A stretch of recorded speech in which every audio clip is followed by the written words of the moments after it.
Hi, everybody. Hello from Texans training camp here at the Methodist Training Center. Randy McIlvoy, Chancellor Johnson, our insider Aaron Wilson, wrapping up, day 4 already in camp.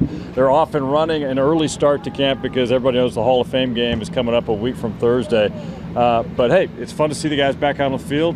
A couple injury updates as well we'll get to, but so far so good after 4 days. Jim. So far so good, and of course everybody wants to know what's going on with some of the new additions to the team, whether it's Danielle Hunter or Stephon Diggs, Azeez Al-Shaair. They have so many new pieces, and all of them have looked great. Stephon Diggs and C.J. Stroud have already began to form that connection. To me, so far through camp, technically there's no real number one yet, but I would say Stephon Diggs has kind of solidified himself in that early. That connection and that chemistry is starting to come about. And then defensively, as I mentioned, Danielle Hunter and Will Henderson, they are the two-man wrecking crew that the Texans envisioned so far through the first 4 days of camp, but we haven't even got to pads yet, which will come tomorrow. Yeah, tomorrow, and also the fans will be out here for the first time, weather permitting. There's some weather coming in. Hopefully it holds off. Should be a fun atmosphere coming up Tuesday morning. Let's hit real quick on injuries. A lot of buzz around here, like where's Joe Mixon been the last couple of days? What did D'Amico say? Yeah, he said Joe Mixon will be fine. He's not worried about Joe, called him one of the toughest players in the league. And, yeah, most of these injuries, they're just soft tissue injuries, like Christian Harris has missed all the practice because of that.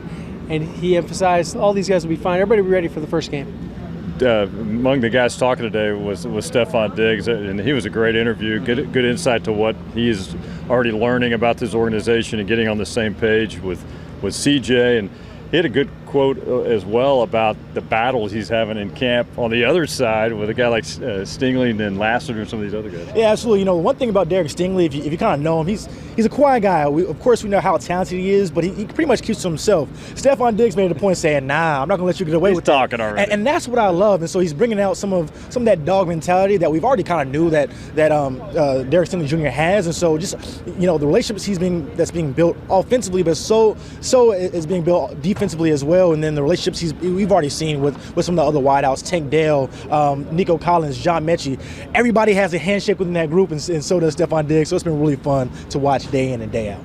You think about the matchups, Kamari Lassiter matching up with Stephon Diggs, and we're not seeing people catch a lot of passes on the rookie. Right. And D'Amico Ryan's big answer today about Kamari and how good he is, and he said now when the pads come on, we expect to see even more because this guy likes to hit. He's a guy that sticks people. I feel like he's a very advanced rookie, and it reminds me a little bit of Derek Stingley Jr. when he just got started. Kamari Lassiter, SEC guy, Georgia football, not too big for him. This guy's ready for the NFL. Kenyon Green's a guy a lot of people are watching. We had a chance to talk to him after practice, but watching him do his thing during the course of the offseason as well. It's a good story, and he called it, he said, I'm mature now. I've matured. It's taken some time, because I asked him the difference between now to when he got here to now. He said, maturity, man. I've woken up. This is not a great, when you adapt to the NFL, you got to work hard. Spent some time in the offseason in Oregon, and he said that made a huge difference. But he's down to 315 right now.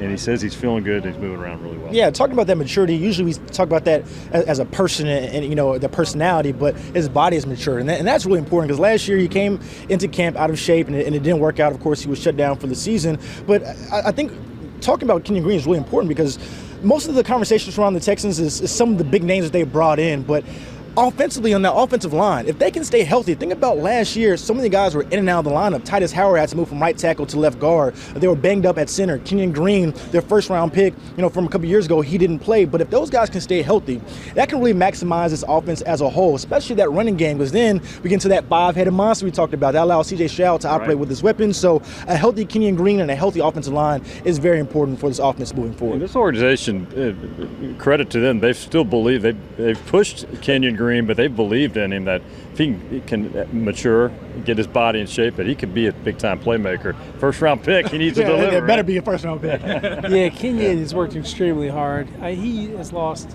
about 30 pounds combined since he first got in the NFL. And just some of these guys are young. They don't know what it takes. Diet, exercise, and consistency and the support and love of his family, it's all come together for Kenyon Green at Atascocita High School.